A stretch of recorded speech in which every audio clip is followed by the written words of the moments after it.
2 लोगों का सुख दे दिया, भूल गए? जिसने छाती में पैर मारा था वो ब्राह्मण ही था।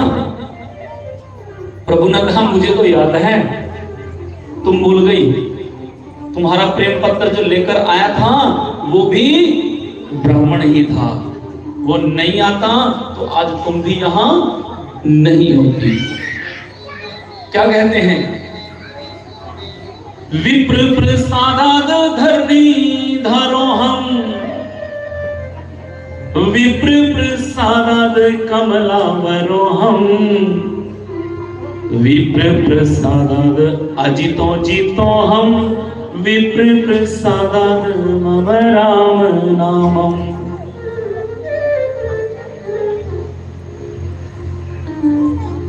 ब्राह्मणों के आशीर्वाद से ही मैं इस धरती का राजा हूं, और ब्राह्मणों के आशीर्वाद से ही मैं लक्ष्मी का पति हूं, कमलावरो हूं, और ब्राह्मणों के आशीर्वाद से ही मैं अजीत हूं, मुझे कोई जीत नहीं सकता, मैं सबको हरा देता हूं। और ब्राह्मणों के आशीर्वाद से ही मेरा नाम राम पड़ा था। विप्र प्रसादाद धरणी धरो हम, विप्र प्रसादाद कमलावरो हम, विप्र प्रसादाद जीतो जीतो हम, विप्र प्रसादाद मम राम नामम। महाराज आंखों आंखों में बात हो रही है, लेकिन सामने से क्या कह रही है? खाए मुट्ठी भी तंदुल तुमने, क्या कहती है? ये 2 मुट्ठी चावल के खा लिए तुमने, क्या कर रहे हो? प्रभु जी का हाथ पकड़ लिया, खाते खाते हाथ पकड़ लिया।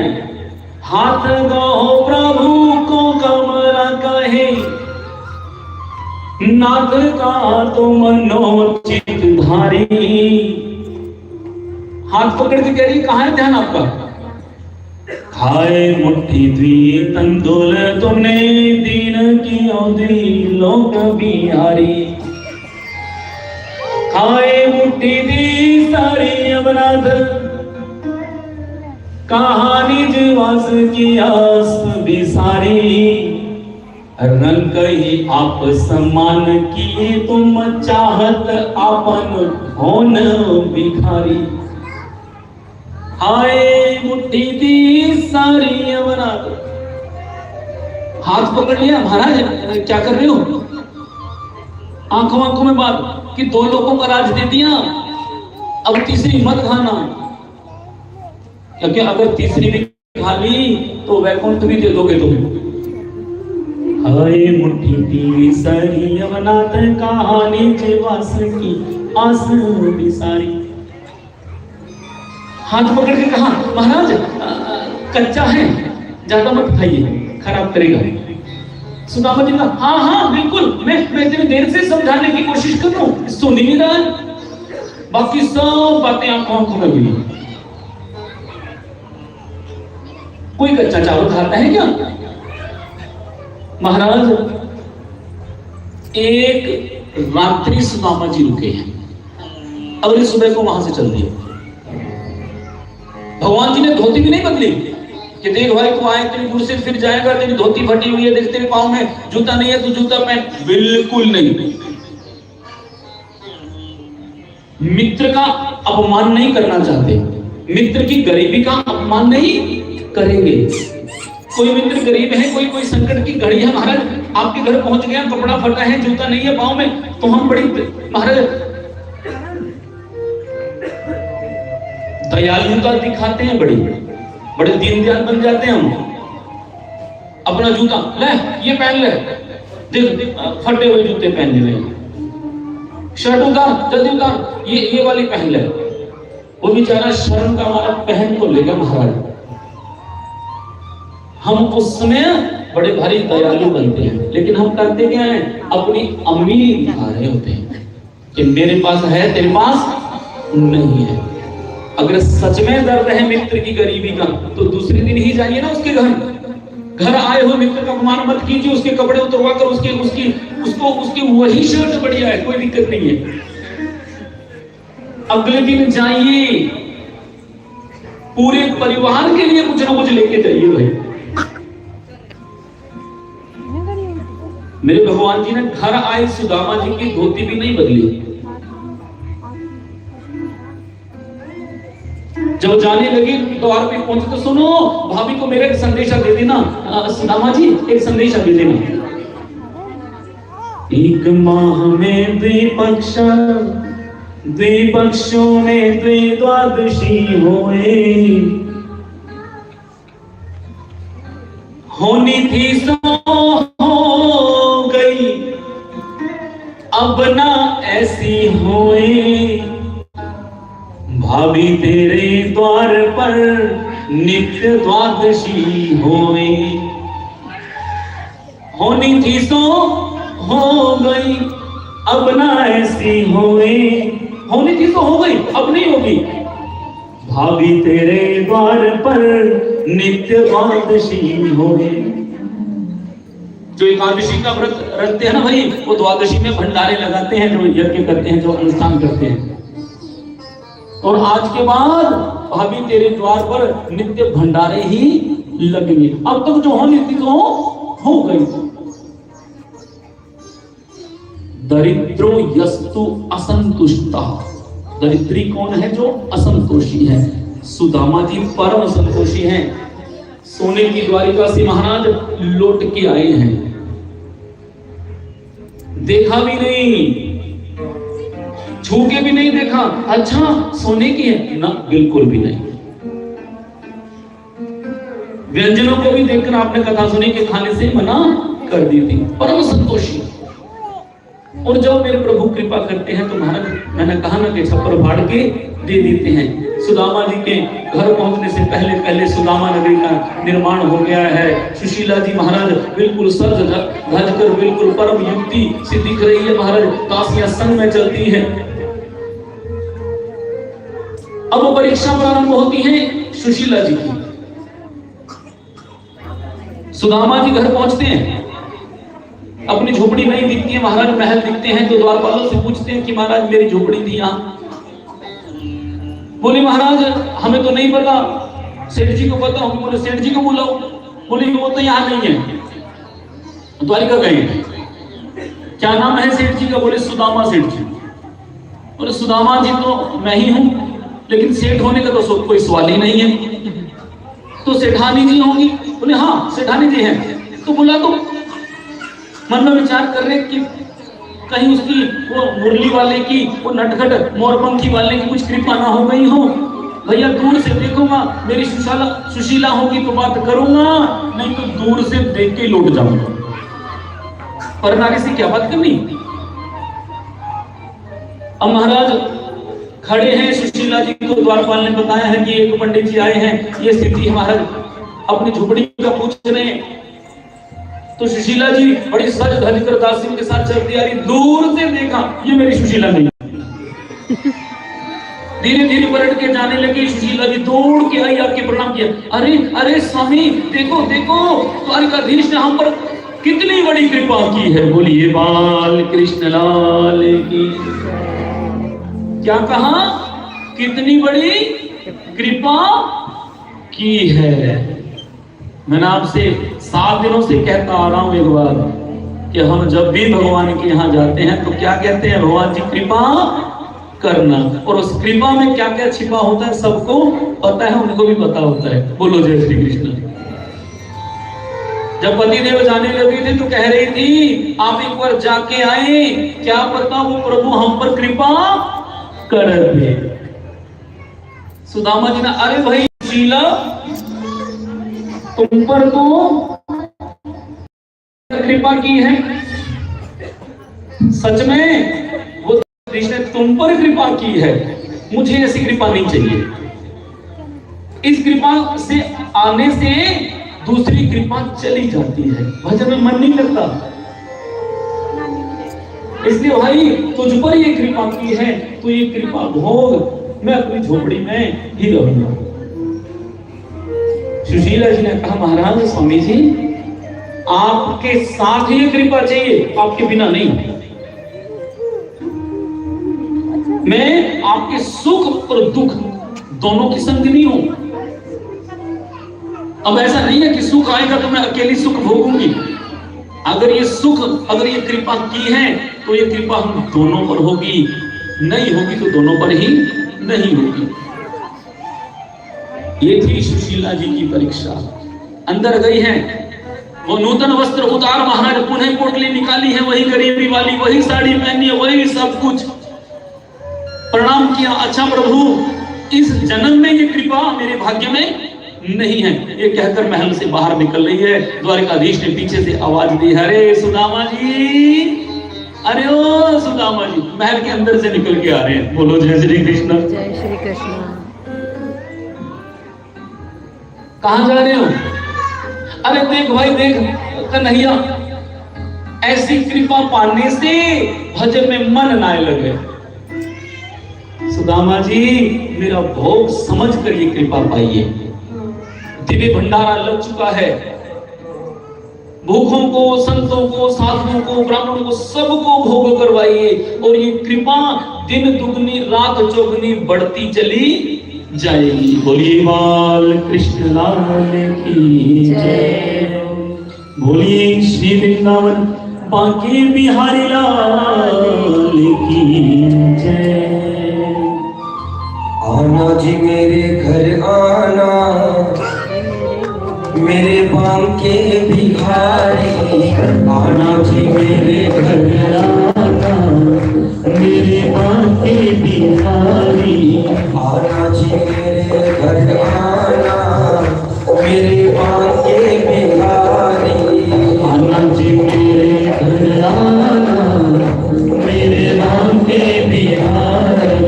बांके बिहारी मेरे रमण बिहारी। बांके बिहारी मेरे रमण बिहारी। बांके बिहारी मेरे कुंज बिहारी। बांके बिहारी मेरे कुंज बिहारी। आना देर ना लाना, मेरे बांके बिहारी। आना देर ना लाना, मेरे बांके बिहारी। आना जी मेरे घर आना, मेरे बांके बिहारी। आना जी मेरे घर आना, मेरे बांके बिहारी।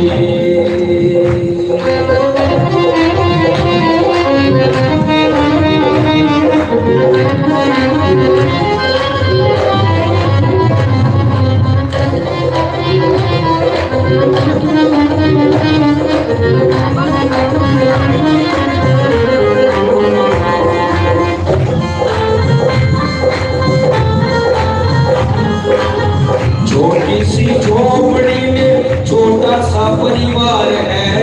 छोटी सी झोपड़ी में छोटा सा परिवार है। छोटी सी झोपड़ी में छोटा सा परिवार है।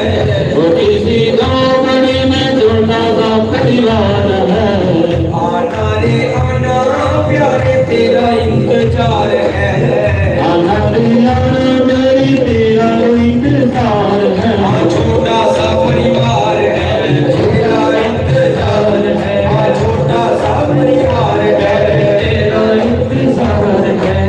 आना देर ना लाना, मेरे बांके बिहारी। आना जी मेरे घर आना, मेरे बांके बिहारी। आना जी मेरे घर आना, मेरे बांके बिहारी। आना जी मेरे घर आना, मेरे बांके बिहारी। बांके बिहारी मेरे रमण बिहारी। बांके बिहारी मेरे रमण बिहारी। बांके बिहारी मेरे कुंज बिहारी। बांके बिहारी मेरे कुंज बिहारी। आना जी मेरे घर आना, मेरे बांके बिहारी। आना जी मेरे घर आना, मेरे बांके बिहारी।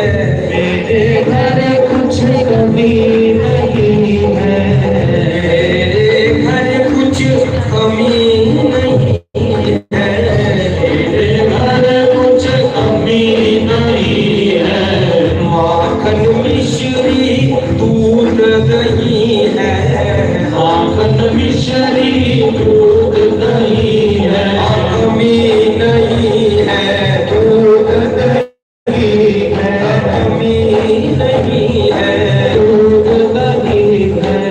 आना भोग लगाना मेरे बांके बिहारी, आना जी मेरे घर आना मेरे रमण बिहारी, आना जी मेरे घर आना मेरे बांके बिहारी, आना जी मेरे घर आना मेरे बांके बिहारी, बांके बिहारी मेरे कुंज बिहारी, बांके बिहारी मेरे रमण बिहारी, बांके बिहारी मेरे रमण बिहारी, बांके बिहारी मेरे कुंज बिहारी, आना देर न लाना मेरे बांके बिहारी, आना जी मेरे घर आना मेरे बांके बिहारी, आना जी मेरे घर आना मेरे बांके बिहारी, आना जी मेरे घर आना मेरे बांके बिहारी, आना जी मेरे घर आना मेरे बांके बिहारी, आना जी मेरे घर आना मेरे बांके बिहारी,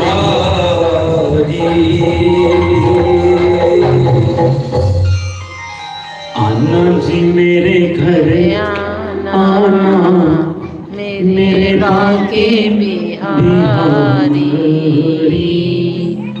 बोली श्री वृंदावन की बिहारी लाल की जय हो। पूज्य सुखदेव जी महाराज ने दिव्य वृत्तांत राजा परीक्षित को श्रवण करवाया।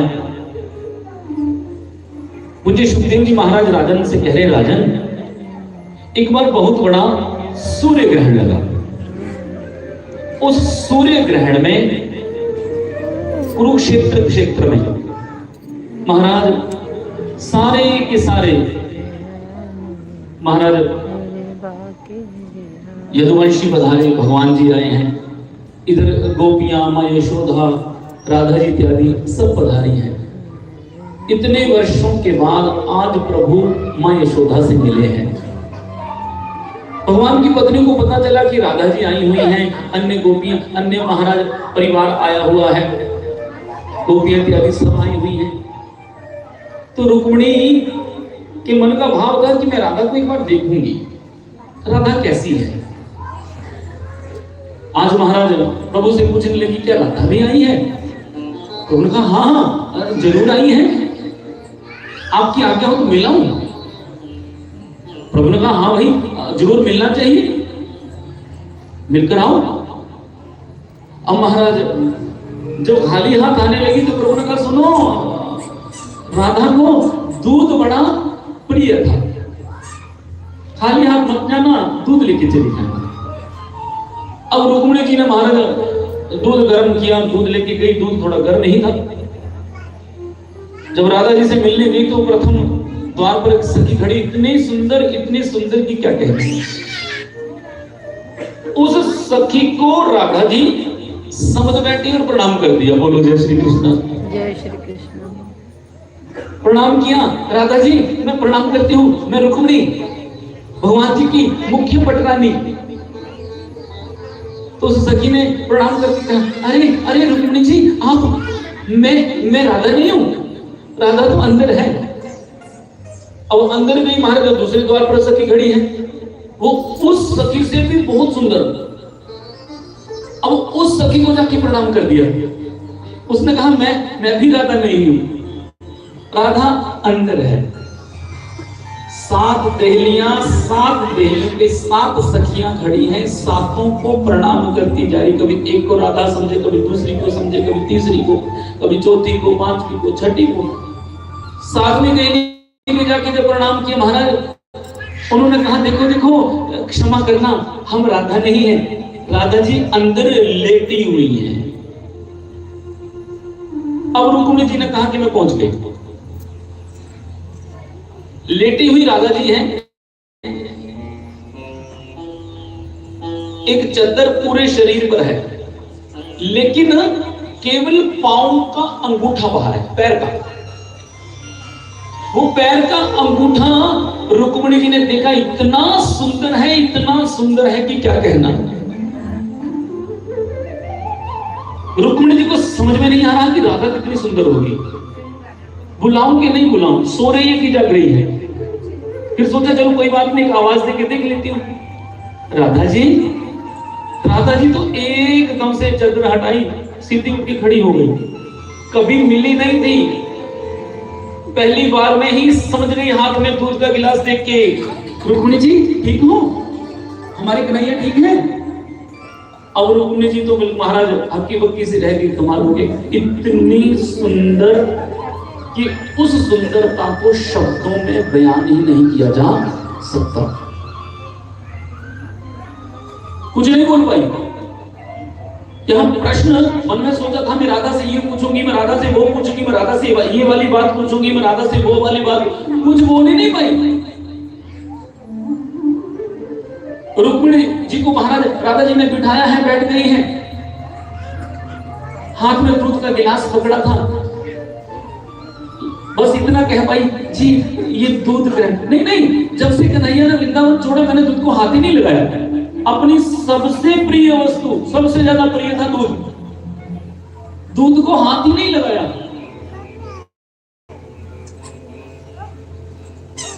कभी कभी हम तीर्थों में जाते हैं, और ध्यान देना, तीर्थों में जाते हैं तो कुछ तीर्थ ऐसे हैं जहां पर कोई फल छोड़ना पड़ता है।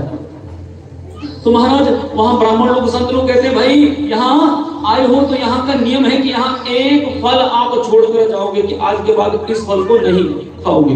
तो हम क्या करते हैं, सोचते हैं कि कौन सा फल है हम जिसे खाते नहीं है। बोलो जय श्री कृष्ण। जिसे खाते नहीं है, और वही वाला फल वहां छोड़ के आ जाएंगे।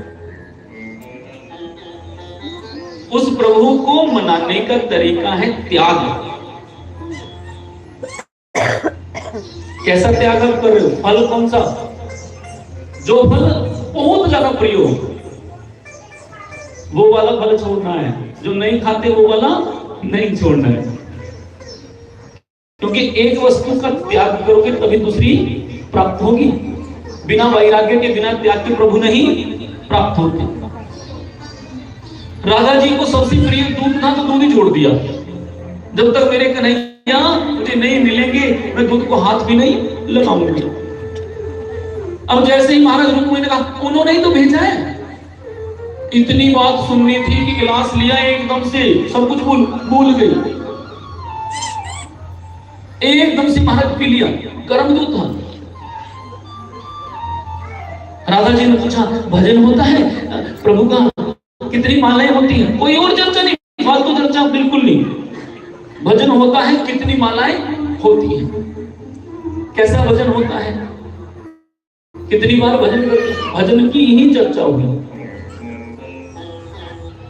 रुक्मिणी जी जब लौट के आई तो रुक्मिणी जी ने भगवान की पत्नियों को हमारा सबको बताया कि गोपियां ऐसी, गोपियां ऐसी, गोपियां ऐसी, गोपियां ऐसी। हे महाराज, भगवान जी के पास आके मिली तो भगवान जी के चरणों में छाले हो रखे, उनसे पूछने लगी, प्रभु कहां गए थे? बाहर धूप बहुत तेज है महाराज, गर्म रेत में चलिए क्या?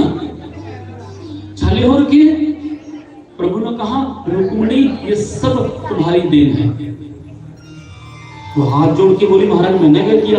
बोले, तुम्हें नहीं पता कि राधा के हृदय में मेरे चरणों का स्थान है? तुमने मेरी राधा को गर्म दूध पिला दिया। देखो देखो मेरे चरणों में छाले पड़ गए।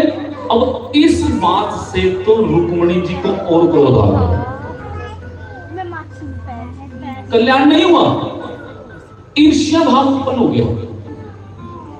जब महाराज कुरुक्षेत्र से लौटकर महाराज द्वारिका गए, आज भगवान जी भोजन कर रहे थे, भोजन करते करते कुछ नमक वमक सब्जी में ज्यादा हो गया। तो भगवान जी ने कह दिया, देखो भाई आज तुम्हारी सब्जी में थोड़ा नमक ज्यादा था। तो पत्नियां क्या बोली? बोले, हाँ हाँ अपनी गोपियों से तो मिल के आए हो, अब हमारे हाथ का कहां स्वाद लगेगा? बोलो जय श्री कृष्ण। कोई भी बात प्रभु करे, पत्नियां एकदम से उलाहना मार दे, हाँ हाँ अब हमारे हाथ की कहां बढ़िया लगेगी खीर, तो गोपियों से खा के आए हो, प्रभु ने कहा कमाल हो गई भाई, मैंने तो सोचा था कि राधा जी की शरण में जाएंगी, राधा जी की कृपा इन पर हो जाएगी, यहाँ तो काम उल्टा ही हो गया। आज प्रभु प्रातः काल उठे हैं, उठते पेट में दर्द हो गई, लोट पोट हो रहे हैं बिल्कुल बिस्तर पे, हैरान है, परेशान है। महाराज सारे के सारे द्वारिका के लोग, नीम हकीम वैद्य सब बुलाए गए, पेट का दर्द ठीक नहीं हो रहा है। अब नारद जी भगवान की मन है, नारद जी पधारे हैं एकदम से, सारे नीम सारे हकीम सारे वैद्य वहां में एकत्रित हो रखे हैं। प्रभु से आके मिले, प्रभु क्या बात है? अरे नारद मेरे पेट में बड़ा दर्द है, नारद मेरे पेट में बड़ा दर्द है। रुक्मिणी जी की तरफ मुंह करके नारद जी ने पूछा क्या कोई दवाई, कोई नीम हकीम नहीं? बोले महाराज सब करके देख लिया, सुबह से दर्द है, सब फेल। नारद जी ने कहा तो प्रभु से पूछ लेते। बोले महाराज आप आए हैं, आप ही पूछ लो। नारद जी ने हाथ जोड़ के पूछा महाराज ये दर्द क्यों है, कैसे ठीक होगा, आप ही बता दीजिए। पलटी खाते खाते अरे नारद कोई अपने चरणों की धूल जरा सी मेरी जीभ को लगा दे, बोलो जय श्री कृष्ण। जय श्री कृष्ण। अब नारद जी के समझ में आ गया कि कोई चक्कर चल रहा है भाई। नारद जी बाहर आए, आके रुक्मिणी से बोले रुक्मिणी जरा अपने चरणों की धूल देना, मैं 1 मिनट में प्रभु का दर्द ठीक कर दूंगा, जल्दी से दो। रुक्मिणी जी ने पूछा क्या? बोले प्रभु ने कहा है कि कोई अपने चरणों की धूल मेरी जीभ से लगा दे, मेरा दर्द अभी ठीक हो जाएगा। कौन दे रहा? 16,108 पत्नियां, 1,77,188 बच्चे। ये भगवान जी का अपना अकेला परिवार है और पूरी द्वारिका अलग से, लेकिन चरणों की धूल किसी ने नहीं दी, धूल नहीं मिली पूरी द्वारिका में। नारद जी हताश होकर लौट के आए, प्रभु पूरी द्वारिका में किसी ने आपके लिए धूल नहीं दी है, सब नरक जाने से डर रहे हैं, भगवान को धूल देंगे तो नरक में जाएंगे। महाराज नारद सब पत्नियां सब बच्चे खड़े हैं, वृंदावन चले जाओ, जल्दी चले जाओ, मुझे बहुत दर्द है नारद, वृंदावन चले जाओ। नारद जी जल्दी से वृंदावन पहुंचे। बाहरी सखियां, अंतरंग नहीं, जो बाहरी गौ इत्यादि की सेवा करके बाहरी रहती है, घर में कमी। नारद जी को देखते बोली अरे नारद जी हमारे कन्हैया ठीक है क्या? नारद जी ने बड़े भाव से कहा नहीं भाई क्या बताऊं सखी, प्रभु के तो पेट में दर्द है, तो दवाई नहीं दिलाई, कैसे ठीक होगा? सब किया तो प्रभु से पूछना था, कन्हैया से पूछना था, उसको तो सब पता है कैसे दर्द ठीक हो। बोले हाँ हाँ पूछा, कोई चरणों की धूल जरा सी प्रभु को चखा दो। अरे चखाई नहीं, उस गोपी ने सोचा नहीं क्या कह रही है, क्या चखाई नहीं? अरे जब कन्हैया वृंदावन में रहता वाको नजर लगती, हम जल्दी से गौ के चरण की धूल ना तो अपने चरण की लगा देते, बोलो श्री कृष्ण। वाकी नरवा का दर्द सब ठीक हो जाता, जल्दी से गई है धूल में जा के नाचने लगी। नारद जल्दी से पोटली भर के लेके जा, हमारा कन्हैया दुख में है तो हम भी दुख में हैं, जल्दी से जा। नारद जी ने पोटली भर के महाराज व्रजराज जी की लेकर हैं और ले जाकर बीच आंगन के गिराई है।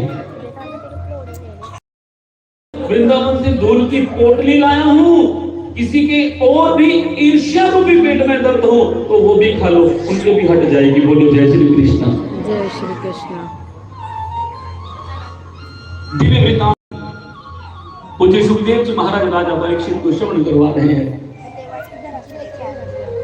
महाराज गोपियों का भाव देखिए, भगवान पर पुष्पांजलि के साथ चढ़ता हुआ फूल नीचे गिर जाए, उस फूल को हमारे पांव लग जाए तो हम नर्क जाएंगे और यहीं पे हमें गरीबी एकदम से आ जाएगी। देवराज इंद्र का चरण में लग जाए तो वो भी, उसको भी पतन हो जाएगा उस पद से। जो पुष्पांजलि देते हैं ना बाद में, वो पुष्पांजलि के फूल गिराते हैं, भगवान जी को चढ़ाया हुआ फूल को अगर चरण लग जाए तो नरक कौन सा मिलेगा नहीं पता। लेकिन यहां गोपियां कह रही हैं कि कोई सा भी नरक मिले कोई दिक्कत नहीं। हमने अपने कन्हैया को जब विदा किया तो कहकर भेजा था, तेरे सुख में हमारा सुख है, तेरे दुख में हमारा दुख है। तू सुखी है तो हम भी सुखी, तू दुखी तो हम भी दुखी है। आज प्रभु की पत्नियां गोपी भाव को समझिए महाराज। गोपी क्या है? हम लोग तो जरा से नरक के डर से प्रभु को महाराज धूल नहीं दे पाए, लेकिन उस गोपी ने सोचा ही नहीं। उन गोपियां सोचती ही नहीं है कि नरक क्या है। जो कन्हैया मिल गए तो नरक का क्या, नरक देख लेंगे। महाराज इधर सुखदेव जी महाराज राजा परीक्षित से कह रहे हैं कि देखो तुम कितने भाग्यशाली हो, तुम्हारे भगवान से तीन संबंध हैं। एक तुम्हारा जो जीव का